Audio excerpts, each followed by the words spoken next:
루게리병, 즉 ALS입니다. 초기 증상이지만 진행 속도가 예상보다 빠릅니다. 3개월도 연주는 어렵습니다. 왼손부터 시작해 점차 전신 마비가 올 가능성이 큽니다. 정확한 예우는 말씀드리기 어렵지만 의사는 말을 끝맺지 못하셨어요. 하늘이 무너지는 기분이었습니다. 과연 제가 음악 없이 살 수 있을까요? 이 질문이 제 머릿속을 강하게 울렸죠. 안녕하세요. 저는 프랑스 파리 국립음악원의 천재 첼리스트 엘로이즈입니다. 국제 콩쿠르 결선을 앞두고 손가락 마비 증세가 나타났어요. 병원 진단은 충격적이었습니다. 일주일 전 파리 국립음악원 공연장에서 있었던 일이 아직도 생생해요. 깊은 숨을 들이마시며 활을 첼로 현 위에 올렸습니다. 전 세계에서 가장 권위 있는 파리 국제음악 콩쿠르가 일주일 앞으로 다가왔죠. 리허설 홀에는 긴장감이 감돌았고 프랑스 음악계의 거장들이 첫 줄에 앉아 제 연주를 지켜보고 계셨습니다. 바흐 무반주 첼로 모음곡 한번 프렐류드부터 시작하겠습니다. 제 목소리가 홀 안에 울렸어요. 작은 떨림이 있었지만 곧 사라졌습니다. 첫 음을 내기 위해 활을 당기는 순간 왼손에서 이상한 느낌이 전해졌어요. 무언가 잘못되고 있다는 신호였죠. 괜찮아. 긴장해서 그래. 마음을 다잡고 연주를 시작했습니다. 깊고 풍부한 첼로의 울림이 공간을 채우기 시작했어요. 처음 몇 마디는 완벽했습니다. 그러나 세 번째 줄에 들어서자 왼손 손가락이 말을 듣지 않았어요. 당황했지만 계속 연주했죠. 그때였습니다. 왼손이 갑자기 마비되는 듯한 감각에 활이 현에서 미끄러져 바닥으로 떨어졌어요. 죄송합니다. 목소리가 떨렸습니다. 다시 한번 시작하겠습니다. 하지만 두 번째 시도도 세 번째 시도도 실패했어요. 왼손이 제대로 움직이지 않았습니다. 이마에는 식은땀이 맺혔고 심사위원들의 표정이 점점 굳어갔어요. 엘로이즈, 오늘은 여기까지 하죠. 컨디션이 좋지 않은 것 같군요. 심사위원장님의 말씀이 귓가에 울렸습니다. 고개를 숙였어요. 이런 일은 처음이었습니다. 15년간 첼로를 연주하며 한 번도 이런 경험을 한 적이 없었죠. 무대 뒤로 돌아가는 발걸음이 무거웠습니다. 다음 날 파리 중앙병원을 찾았어요. 하지만 바로 검사는 예약이 안 되었습니다. 한 달이 지나서 겨우 검사를 받았고 또 한 달이 지났습니다. 의사는 심각한 표정으로 진단 결과를 전했습니다. 그리고 그 말은 제 인생을 완전히 바꿔놓았죠. 아버지의 장례식이 끝난 지 불과 일주일 만에 저는 또 다른 장례식을 준비하고 있었습니다. 일주일 전 아버지는 교통사고로 갑자기 세상을 떠나셨어요. 출근길에 횡단보도를 건너다 신호를 무시한 차에 치이셨다고 했습니다. 너무나 갑작스러운 이별이었고 아직 그 슬픔을 제대로 받아들이지 못했는데 이제는 제 삶의 종말을 마주해야 했어요. 병원에서 나온 저는 생강변을 따라 천천히 걸었어요. 봄바람이 제 머리카락을 스쳐 지나갔지만 더 이상 그 감각이 아름답게 느껴지지 않았습니다. 아파트로 돌아온 저는 첼로 케이스를 조심스럽게 열었습니다. 15년 동안 함께한 첼로는 제 친구이자 동반자였어요. 그 매끄러운 나무 표면을 손가락으로 쓰다듬었죠. 왼손의 감각이 점점 무뎌지고 있다는 걸 느낄 수 있었습니다. 이제 우리도 이별해야 할 시간이 왔구나. 첼로에게 속삭였어요. 거실 벽에 걸린 공연 포스터들을 바라보았습니다. 베를린 피라모닉과의 협연, 로열 앨버트 홀에서의 독주회, 그리고 다가오는 파리 국제 콩쿠르 포스터까지 모든 것이 이제는 과거의 꿈처럼 느껴졌죠. 전화기가 울렸어요. 언니 말이었습니다. 엘로이즈, 진단 결과 어떻게 됐어? 괜찮아. 마리의 목소리에는 걱정이 가득했어요. 언니, 입을 열었지만 목이 메었습니다. 난 루게리병이래. ALS. 전화기 너머로 마리의 숨이 멈추는 소리가 들렸어요. 긴 침묵이 이어졌죠. 그럴 리가 없어. 넌 겨우 28살이잖아. 마리의 목소리가 떨렸습니다. 의사는 3개월 안에 연주가 불가능해질 거라고 했어. 이미 왼손이 말을 안 들어. 제 목소리에서 감정이 사라졌어요. 아버지 장례식 때 연주하려고 했는데 그것도 못하게 됐네. 잠깐만. 지금 당장 진단서 사본을 내게 보내봐. 마리의 목소리가 갑자기 날카로워졌습니다. 마리는 서울에서 신경질환 연구원으로 일하고 있었죠. 마리는 파리 의과대학을 수석으로 졸업한 천재 신경과학자였죠. 5년 전 삼성서울병원 신경질환 연구원으로 자리를 옮길 때는 가족 모두가 반대했어요. 프랑스에서 최고의 직위를 제안받았는데 왜 한국으로 가려는 거니? 아버지의 목소리가 기억났습니다. 내 재능이 거기서 제대로 인정받을 수 있을지 의문이구나. 하지만 마리는 자신의 길을 고집했어요. 한국은 의료 AI 분야에서 급속도로 발전하고 있어요. 저는 그 최전선에 있고 싶어요. 게다가 우리 어머니의 나라잖아요. 프랑스인 아버지와 한국인 어머니 사이에서 태어난 우리 자매는 양쪽 문화의 영향을 받으며 자랐지만 마리는 항상 어머니의 뿌리에 더 애착을 가졌었죠. 그냥 보내. 마리의 목소리에는 양보할 수 없는 단호함이 있었습니다. 무슨 소용이야? 파리의 최고 신경과 의사들이 내린 진단이야. 저는 한숨을 쉬었어요. 전화를 끊고 소파에 몸을 던졌어요. 창밖으로 파리의 황혼이 내려앉고 있었습니다. 에펠탑의 불빛이 하나둘 켜지기 시작했죠. 얼마나 많은 황혼을 더 볼 수 있을까 생각했습니다. 식탁 위에는 콩쿠르 악보가 펼쳐져 있었어요. 바흐, 브람스, 쇼스타코비치. 수없이 연습했던 곡들이었죠. 손가락으로 악보를 매만졌지만 더 이상 그 음표들이 제 손을 통해 생명을 얻을 수 없다는 생각에 가슴이 찢어졌습니다. 와인 한 병을 열었어요. 병원에서는 금지했지만 이제 무슨 상관이겠습니까? 첫 잔을 들이키자 아버지의 얼굴이 떠올랐습니다. 항상 제 연주의 첫 줄에 앉아 미소 짓던 아버지. 이제는 그분도 음악도 모두 제 곁을 떠나게 됐죠. 두 번째 잔을 마시며 핸드폰으로 콩쿠르 주최 측에 이메일을 보냈습니다. 건강상의 이유로 참가를 취소합니다. 간단한 문장이었지만 그 속에는 제 인생의 꿈이 담겨 있었어요. 세 번째 잔을 마실 때쯤 창문 너머로 비가 내리기 시작했습니다. 빗방울이 유리창에 부딪히며 만드는 소리가 마치 첼로의 피츠카토처럼 들렸어요. 자연이 연주하는 음악이었죠. 어쩌면 앞으로는 이런 음악만 들어야 할지도 모릅니다. 네 번째 잔을 마시고 싶었지만 손이 떨려 와인을 쏟고 말았어요. 붉은 액체가 하얀 카페 주위에 퍼져나갔습니다. 마치 제 꿈이 바닥에 흩어지는 것 같았죠. 그날 밤 저는 첼로를 안고 잠이 들었습니다. 더 이상 연주할 수 없더라도 적어도 이렇게 안고 있을 수는 있을 테니까요. 하지만 꿈속에서는 여전히 제가 무대 위에서 연주하고 있었습니다. 꿈과 현실의 차이가 너무나 잔인했어요. 아침이 밝았을 때 핸드폰의 알림음에 잠에서 깼습니다. 여전히 첼로를 안고 있었어요. 핸드폰을 확인하니 언니 마리에게서 온 메시지였습니다. 지금 당장 영상통화 가능해. 중요한 얘기가 있어. 시간을 확인했어요. 파리는 아침 7시, 서울은 오후 2시였죠. 마리는 보통 이 시간에 연구실에 있습니다. 머리를 정돈할 겨를도 없이 통화 버튼을 눌렀어요. 마리의 얼굴이 화면에 나타났습니다. 언니는 연구실 가운에 머리를 질끈 묶고 있었어요. 눈 밑에 다크서클로 보아 밤을 새운 것 같았습니다. 엘로이즈, 내 진단서 검토해봤어. 뭔가 심각하게 잘못됐어. 마리의 목소리에는 흥분과 분노가 섞여 있었어요. 무슨 말이야? 잠기운이 순식간에 사라졌습니다. ALS 진단이 맞다면 증상 진행이 비정상적으로 빨라 28세에 이렇게 급속도로 진행되는 경우는 극히 드물어. 그리고 내 MRI 영상의 중요한 부분이 누락됐어. 마리는 화면에 의학 자료들을 공유하기 시작했죠. 그게 무슨 의미야?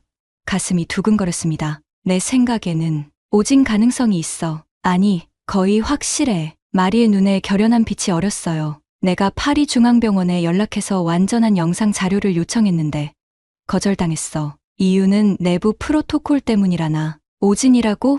믿기 힘든 말이었습니다. 희망과 의심이 뒤섞였죠. 듣고 있어. 엘로이즈? 무슨 말을 하려는 거야, 언니? 혼란스러움이 밀려왔습니다. 내가 일하는 삼성서울병원에는 최신 AI 신경망 진단 시스템이 있어. 내가 한국에 올 수 있어? 창밖을 바라보았어요. 파리의 아침 햇살이 아파트를 비추고 있었습니다. 스문의 시간 전만 해도 죽음의 선고를 받아들이고 있었는데 이제는 가능성의 실마리가 생겼죠. 하지만 정말 오진일까?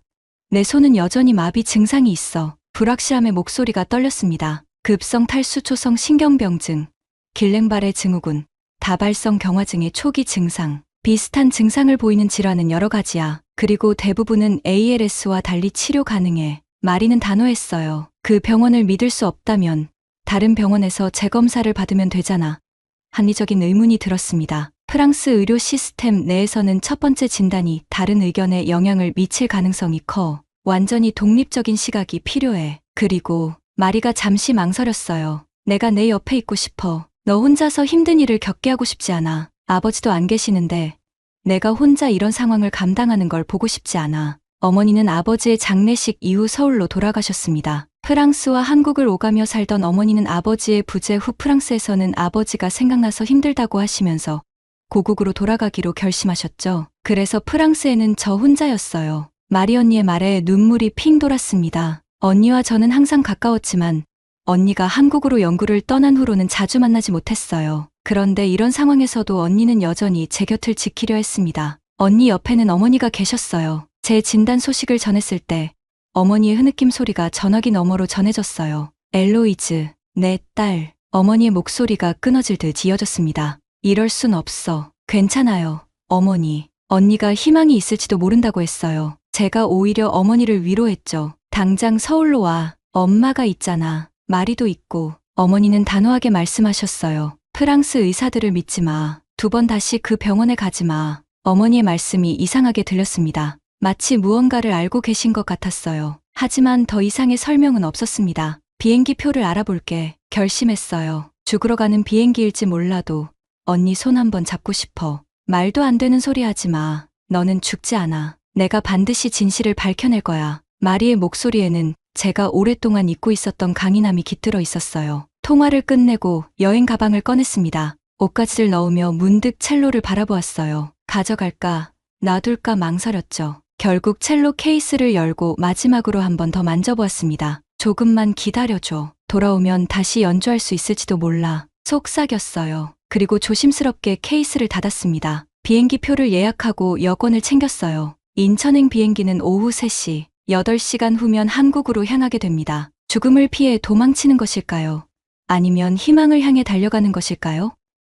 아직은 알 수 없었습니다. 샤를 드골 공항의 출국장, 손에는 인천행 비행기 티켓이 들려 있었습니다. 탑승 시간까지 30분이 남았어요. 공항 의자에 앉아 어제의 기억을 되새겼습니다. 탑승 안내 방송이 흘러나왔어요. 비행기에 오르며 뒤돌아보았습니다. 파리, 제 음악의 도시, 다시 돌아올 수 있을까요? 돌아온다면 그때의 저는 어떤 모습일까요? 여전히 첼리스트일까요? 아니면 그저 살아남은 사람일까요? 비행기 좌석에 몸을 기대며 진정제를 삼켰어요. 의사는 장거리 비행에 진통제와 진정제를 처방해 주었습니다. 손의 통증은 점점 심해지고 있었죠. 곧 만나요, 엄마. 그리고 언니. 중얼거리며 눈을 감았어요. 비행기가 이륙하며 파리의 불빛이 점점 작아졌습니다. 6시간쯤 지났을까요? 갑자기 왼팔 전체에 격통이 일었어요. 비명을 지를 뻔했지만 간신히 참았습니다. 승무원을 불렀죠. 괜찮으세요, 손님? 승무원이 걱정스러운 표정으로 물었어요. 제 왼팔이. 말을 잇지 못했습니다. 통증이 너무 심했어요. 의사 선생님 계신가요? 승무원이 기내 방송을 했습니다. 곧 한 중년 남성이 다가왔어요. 신경과 의사입니다. 어디가 불편하신가요? 그가 물었습니다. 왼팔이 마비되고 통증이, 숨이 가빠졌어요. 심장이 미친 듯이 뛰었습니다. 의사는 제 맥박과 동공을 확인하더니 비상처치를 시작했어요. 그의 표정이 심각해졌습니다. 혈압이 매우 불안정합니다. 쇼크 상태에 빠지고 있어요. 착륙 후 즉시 병원으로 이송해야 합니다. 머릿속이 어지러웠어요. 죽는 건가? 라는 생각이 스쳐 지나갔습니다. 아직 언니도 어머니도 만나지 못했는데 기장에게 알리겠습니다. 혹시 비상 착륙이 필요할 수도 있어요. 승무원이 급히 말했습니다. 아니요. 인천까지 가야 해요. 간신히 말했어요. 삼성서울병원. 언니가 기다려요. 의사는 응급처치를 계속하며 제게 산소 마스크를 씌웠습니다. 의식이 점점 흐려졌어요. 마지막으로 들은 것은 승무원이 인천공항에 의료진 대기를 요청하는 목소리였습니다. 희미한 의식 속에서 꿈을 꾸었어요. 제가 무대 위에서 연주하고 있었습니다. 첼로의 아름다운 음색이 공연장을 가득 채웠죠. 관객석에는 아버지, 어머니, 그리고 마리가 앉아 있었어요. 모두 미소 짓고 있었습니다. 꿈속에서는 제 손가락이 자유롭게 움직였어요. 마지막 연주였어. 꿈속에서 중얼거렸습니다. 아니야, 엘로이즈. 이건 시작이야. 아버지의 목소리가 들렸어요. 눈을 떴을 때 저는 병원 침대 위에 누워 있었습니다. 천장에 형광등 불빛이 눈부셨어요. 천천히 주변을 살펴보니 한글로 된 안내판이 보였습니다. 한국에 도착한 거죠. 엘로이즈. 누군가 제 이름을 불렀어요. 고개를 돌리니 마리와 어머니가 병실로 뛰어들어왔습니다. 언니, 어머니, 목소리가 갈라졌어요. 마리가 제 손을 꼭 잡았습니다. 무서웠겠다. 비행기에서 쓰러졌다고 연락받았어. 어머니는 말없이 제 이마에 입을 맞추셨어요. 눈물이 저희 뺨에 떨어졌습니다. 여기가 어디야? 힘겹게 물었어요. 삼성서울병원 국제진료센터야. 공항에서 바로 이송됐어. 내가 미리 연락해뒀거든. 상태가 어때? 걱정스럽게 물었어요. 마리와 어머니는 서로 눈빛을 교환했습니다. 뭔가 감추는 것 같았어요. 일단 안정을 취해야 해. 내일 모든 검사를 새로 진행할 거야. 마리가 말했습니다. 언니, 내가 정말 루게리병일까? 용기를 내어 물었어요. 마리의 눈빛이 단호해졌습니다. 내 동생은 루게리병이 아니야. 내가 확신해. 그 말에 제 눈에서 눈물이 흘러내렸어요. 희망. 8,000km를 날아와 찾은 희망이 이제 제 앞에 있었습니다. 죽으러 왔다고 생각했는데 목이 메었어요. 아니야, 엘로이즈. 넌 살러 왔어. 어머니가 마침내 입을 여셨습니다. 그리고 우리가 진실을 찾아낼 거야. 창밖으로 서울의 밤하늘이 보였어요. 낯선 도시, 낯선 하늘. 하지만 이상하게도 마음은 편안했습니다. 죽음을 향한 비행이라 생각했던 여정이 어쩌면 희망을 향한 첫걸음이었을지도 모른다는 생각이 들었어요. 아침 햇살이 병실의 커튼 틈으로 스며들었습니다. 어제의 비행기 사고로 지친 몸이었지만 이상하게도 마음은 편안했어요. 어머니는 병실 소파에서 밤을 새우셨고 마리는 아침 일찍 검사 준비를 위해 나갔습니다. 잘 잤니? 어머니가 다가와 제 이마에 손을 얹으셨어요. 네, 생각보다 편하게 잤어요. 미소를 지었습니다. 여기 와서 처음으로 편히 잠든 것 같아요. 어머니는 제 머리카락을 쓰다듬으셨죠. 내 언니가 밤새 검사 준비를 했단다. 오늘 하루 종일 여러 검사가 있을 거야. 병실 문이 열리고 마리가 들어왔습니다. 병원 가운을 입은 모습이 너무나 당당해 보였어요. 뒤로는 의사와 간호사들이 따라 들어왔습니다. 좋은 아침, 엘로이즈. 마리가 밝게 인사했어요. 오늘 우리는 내 상태를 철저히 확인할 거야.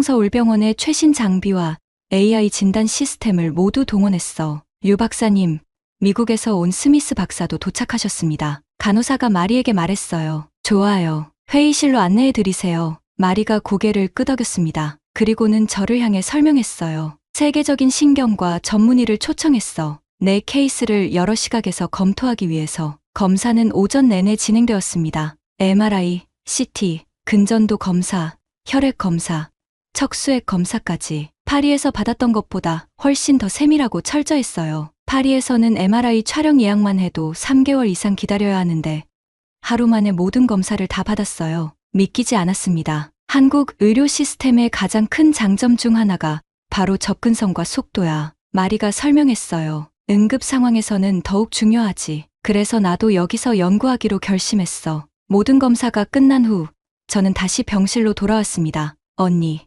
이렇게까지 해야 해. 지쳐서 물었어요. 매우 정밀한 진단이 필요해. 특히 내 경우는. 마리가 말을 멈추었습니다. 특히 내 경우는 뭐? 궁금했어요. 마리는 잠시 망설이더니 결심한 듯 입을 열었습니다. 엘로이즈, 파리에서 받은 내 진단 자료에 심각한 문제가 있어. 일부 데이터가 조작된 흔적이 있어. 충격의 말을 잇지 못했어요. 조작이라고?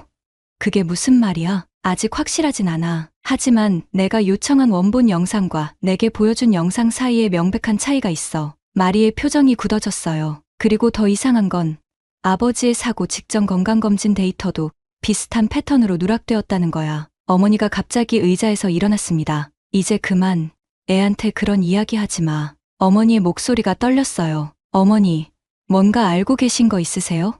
제가 물었습니다. 침묵이 흘렀어요. 어머니는 창밖을 바라보셨고 마리는 어머니를 걱정스럽게 쳐다보았습니다. 당신 남편과 딸의 생명이 달린 문제예요. 지금은 모든 것을 털어놓을 때입니다. 마리가 단호하게 말했습니다. 어머니는 깊은 한숨을 내쉬셨어요. 그 병원 이사장이 내 아버지의 대학 동창이었어. 얼마 전 큰 의료 과실로 소송에 휘말렸는데 아버지가 변호를 맡았지. 그리고 더 이상의 대화는 병실 문이 열리면서 중단되었습니다. 의사 몇 명이 들어왔어요. 그 중 한 명이 앞으로 나섰습니다. 엘로이즈 씨, 안녕하세요. 김재호 교수입니다. 신경과 과장이죠. 그가 친절하게 인사했어요. 오늘 검사 결과가 나왔습니다. 저희 AI 신경망 진단 시스템과 전문의들의 판단이 일치했어요. 숨을 죽이고 기다렸습니다. 제 인생의 판결이 내려지는 순간이었죠. 루게릭병이 아닙니다. 그 한마디에 방 안의 공기가 멈춰선 것 같았어요. 급성 탈수초성 신경병증입니다. 정확히는 만성 염증성 탈수초성 다발신경병증 CIDP의 급성 발병 형태로 보여요. 회복 가능성이 높고 재활이 가능합니다. 눈물이 제 뺨을 타고 흘러내렸습니다. 어머니는 그 자리에 주저앉으셨고 마리는 승리의 미소를 지었어요. 확실한가요? 떨리는 목소리로 물었습니다. 네, 매우 확신합니다. 저희 병원의 MRI는 세계에서 가장 정밀한 장비 중 하나예요. 그리고 AI 시스템은 수만 건의 사례를 학습했죠. 오진 가능성은 매우 낮습니다. 김 교수가 자신 있게 대답했어요. 그럼 제 손이 다시 연주할 수 있을까요? 가장 중요한 질문을 던졌습니다. 적절한 치료와 재활을 병행한다면 회복 가능성이 높습니다. 물론 시간이 필요하고 완전히 예전과 같을지는 장담할 수 없지만 80% 이상의 기능 회복을 기대할 수 있어요. 희망적인 답변이었습니다. 마리가 의사들에게 감사 인사를 건넨 후 그들은 병실을 나갔어요. 우리 세 사람만 남겨졌습니다. 믿을 수 없어. 제가 중얼거렸어요. 내가 뭘 했어. 내 동생은 루게리병이 아니라고 마리가 자랑스럽게 말했습니다. 어머니는 여전히 충격 속에 있었어요. 하지만 어떻게 파리의 의사들이 마리의 표정이 어두워졌습니다. 그들이 의도적으로 오진했을 가능성이 있어. 보험 청구와 관련된 의심 정황을 발견했어. 아버지의 사망 후 큰 액수의 보험금이 청구됐고 내 경우도 마찬가지로. 그게 무슨 말이야? 내가 죽는다고 해서 누가 이득을 본다는 거야. 혼란스러웠어요. 그건 아직 조사 중이야. 하지만 한 가지는 확실해. 우리는 실수가 아니라 시스템의 피해자였어. 마리의 목소리에 결연함이 묻어났습니다. 창밖으로 서울의 풍경이 펼쳐져 있었어요. 높은 빌딩들, 분주한 거리. 이 낯선 도시에서 제 인생이 새롭게 태어나고 있었습니다. 죽음의 선고에서 희망의 선언으로, 무대를 영원히 떠나는 작별 인사에서 다시 돌아갈 수 있다는 약속으로 내일부터 재활을 시작하자. 마리가 밝게 말했어요. 이제 내 손가락이 다시 첼로를 연주할 수 있도록 함께 노력해야 해. 저는 왼손을 들어 올려 보았습니다. 여전히 무감각했지만 이제는 달랐어요. 이 손가락들이 영원히 침묵할 것이라는 두려움 대신 다시 음악을 만들어낼 것이라는 희망이 생겼으니까요. 다음 날 아침, 마리는 저를 삼성서울병원의 재활센터로 안내했습니다. 휠체어를 타고 이동하는 동안 병원의 규모와 시설의 입이 떡 벌어졌어요. 이게 다 병원이야? 놀라움을 감추지 못했습니다. 마리가 웃었어요. 서울의 대형 병원들은 작은 도시 같아. 이곳 삼성서울병원은 아시아 최고의 의료시설 중 하나야. 로비를 지나는 동안 전자 안내판들과 자동화된 시스템을 보며 감탄했습니다. 프랑스에서는 상상도 할 수 없는 광경이었어요. 재활센터에 도착하자 더 놀라운 광경이 펼쳐졌습니다. 로봇 재활기기, VR 시스템, 스마트 미러 등 첨단 장비들이 질비했어요. 이건 뭐야? 커다란 기계를 가리키며 물었습니다. 로봇 보조 재활 시스템이야. 신경 자극과 근육 운동을 정확하게 제어해. 특히 손 재활에 특화되어 있지. 마리가 자랑스럽게 설명했어요. 이 옆에 있는 건 VR 신경훈련 시스템이고 가상현실에서 악기 연주하는 훈련도 가능해. 김재호 교수와 재활의학과 이수진 교수가 우리를 맞이했습니다. 그들의 설명에 따르면 제 상태는 빠른 시일 내에 호전될 수 있다고 했어요. 프랑스에서는 어떤 치료를 제안받으셨나요?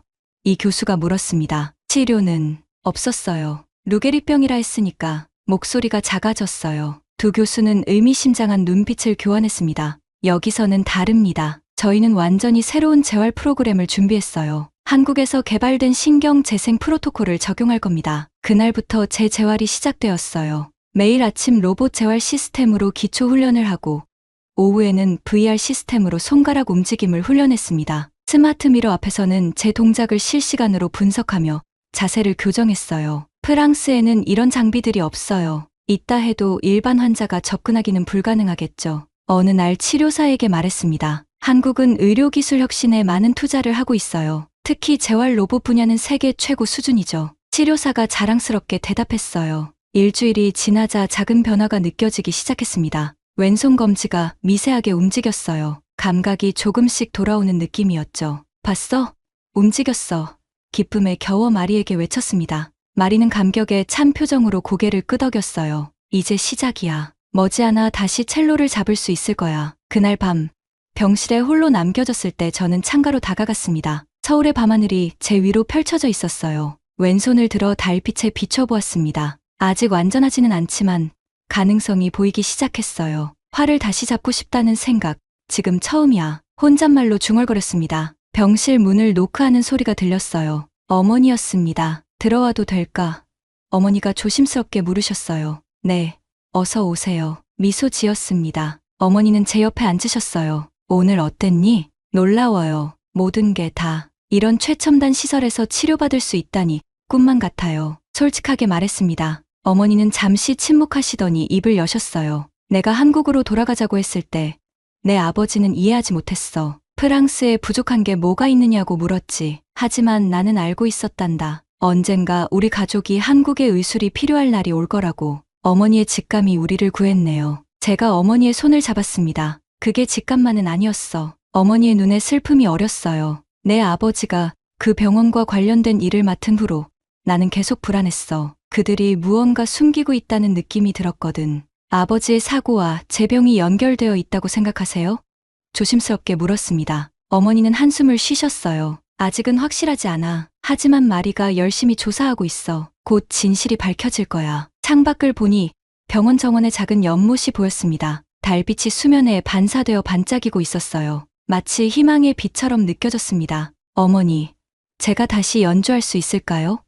불안한 마음으로 물었어요. 물론이지. 넌 할 수 있어. 어머니는 확신에 찬 목소리로 대답하셨습니다. 내 손가락이 기억하고 있어. 그들도 음악을 그리워하고 있단다. 그날 밤, 저는 오랜만에 꿈속에서 연주하는 제 모습을 보았습니다. 하지만 이번에는 무대가 파리가 아닌 서울이었어요. 관객석에는 마리와 어머니, 그리고 미소 짓는 아버지의 모습도 있었습니다. 꿈에서 깨어났을 때 왼손의 손가락이 살짝 떨리고 있었어요. 그것은 두려움의 떨림이 아니라 다시 살아나고 있다는 신호였습니다. 손끝에서 피어나는 삶. 이제 저는 죽음을 준비하는 것이 아니라 새로운 시작을 준비하고 있었어요. 재활 치료가 본격적으로 시작된 지 3주가 지났습니다. 매일 조금씩 나아지는 제 손의 움직임에 희망이 커지고 있었어요. 그날은 마리가 아침부터 어딘가 바쁘게 움직였습니다. 평소와 달리 표정이 어둡고 긴장된 모습이었죠. 무슨 일이야, 언니?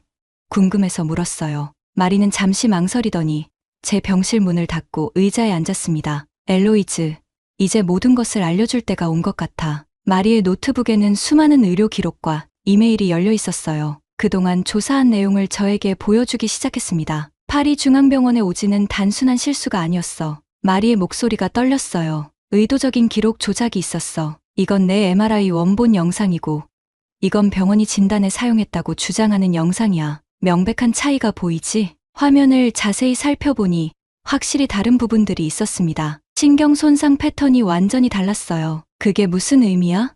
가슴이 두근거렸습니다. 마리는 깊은 한숨을 내쉬었어요. 파리중앙병원과 그 의료 그룹에 심각한 문제가 있어. 이건 단순한 의료 실수가 아니라 구조적인 문제야. 병원 내 보험 사기와 연관된 정황을 발견했어. 보험 사기라고? 믿기 힘든 말이었습니다. 내 경우에 병원은 중증 질환 진단에 따른 고액의 검사와 처치 비용을 청구했어. 하지만 실제로는 그런 검사들이 제대로 이루어지지 않았어. 마리가 설명했어요. 이런 패턴이 다른 환자들에게도 있었어. 특히 고액 보험에 가입된 환자들에게. 창밖을 바라보았습니다. 서울의 맑은 하늘이 펼쳐져 있었어요. 이런 충격적인 진실을 마주하니 머릿속이 혼란스러웠습니다. 증거는 있어? 제가 물었어요. 이제 곧 프랑스 의료 당국에 제출할 증거 파일을 완성 중이야. 마리가 단호하게 말했습니다. 김재호 교수와 국제신경과학팀이 함께 분석 보고서를 작성하고 있어. 그때 어머니가 병실로 들어오셨어요. 마리와 저희 심각한 표정을 보시고는 즉시 상황을 파악하셨습니다. 말했구나. 어머니가 조용히 말씀하셨어요. 네.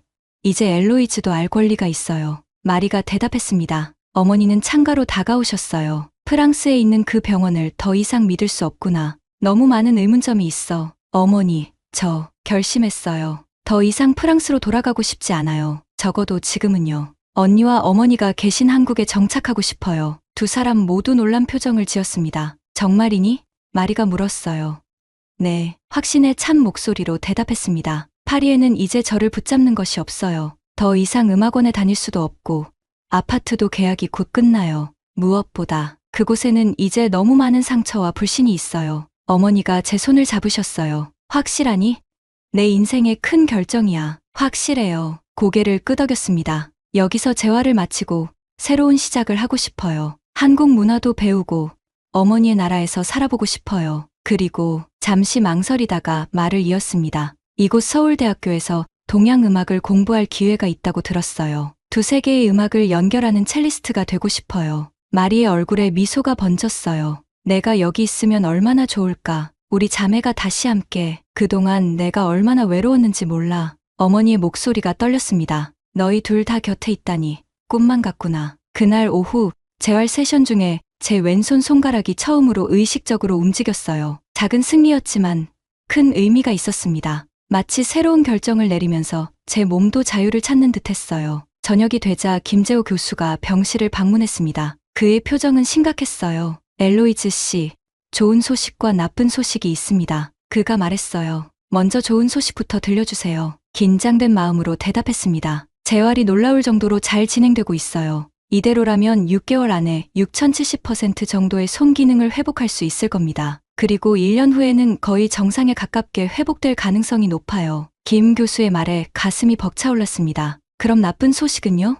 조심스럽게 물었어요. 파리병원 측에서 우리의 진단을 정면으로 부정하고 있어요. 그들은 여전히 ALS 진단이 맞다고 주장하며 저희가 자료를 요청하는 것을 모두 거부하고 있습니다. 김 교수가 설명했어요. 마리가 날카롭게 끼어들었습니다. 그들이 거부할수록 우리의 의심은 확신으로 바뀌고 있어요. 김 교수가 고개를 끄덕였어요. 내일 국제희귀질환 컨퍼런스가 이곳 삼성서울병원에서 열립니다. 전 세계 신경과 전문의들이 모일 예정이에요. 저희는 엘로이즈 씨의 케이스를 발표하려고 합니다. 물론 익명으로요. 익명이 아니어도 괜찮아요. 제가 단호하게 말했습니다. 저는 제 이름과 얼굴로 진실을 알리고 싶어요. 방 안에 모두가 놀란 표정으로 저를 바라보았어요. 확실해?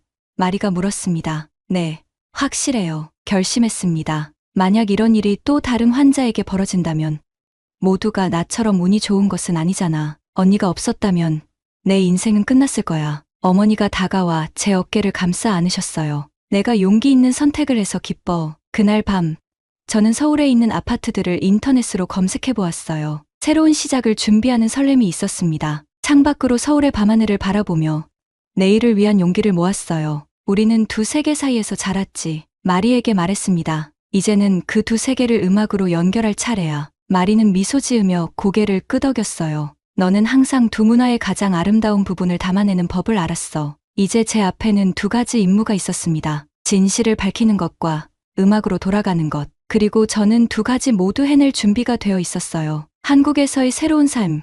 그것은 저에게 두 번째 기회였습니다. 삼성서울병원 국제회의장. 세계 각국에서 모인 의학자들과 신경과 전문의들로 가득 찬 공간에 긴장감이 감돌았습니다. 국제희귀질환 컨퍼런스 마지막 세션이 시작되려는 순간이었어요. 저는 무대 뒤에서 떨리는 마음으로 기다리고 있었습니다. 긴장돼?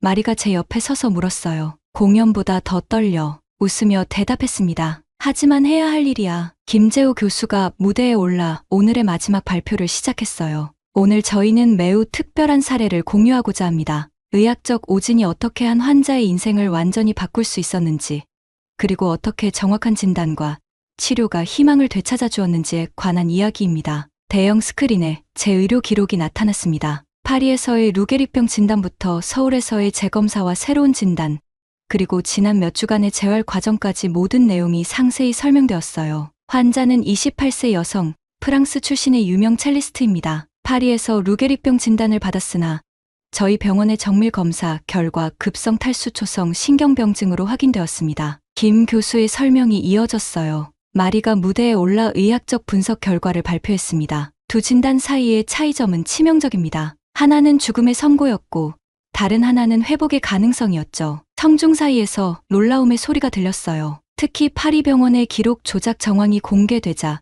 의사들 사이에서 술렁임이 일어났습니다.